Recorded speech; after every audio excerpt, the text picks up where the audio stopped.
வணக்கம் நண்பர்களே, ஃப்ரெண்ட்ஸ், தாய்மார்களே, அனைத்து நல்வுள்ளங்களுக்கும் நன்றி வணக்கம். இந்த வீடியோ எடுக்குன்னா சரியாக வீடியோவே போட முடியலைங்க. இது எல்லாத்துக்குமே ஹெல்த் ப்ராப்ளம் ஆயிடுச்சு.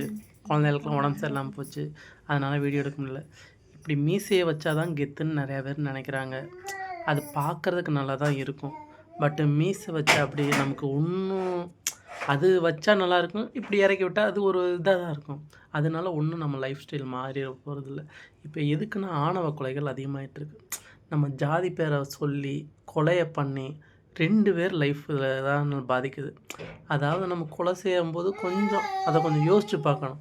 ஒருத்தர் கொலையை பண்ணிவிட்டு அவரும் போய் சரணடைஞ்சு அவர் லைஃப் முடிஞ்சுச்சு.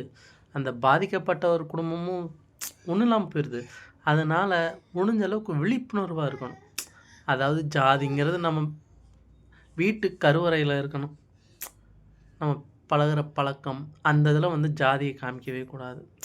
இப்போ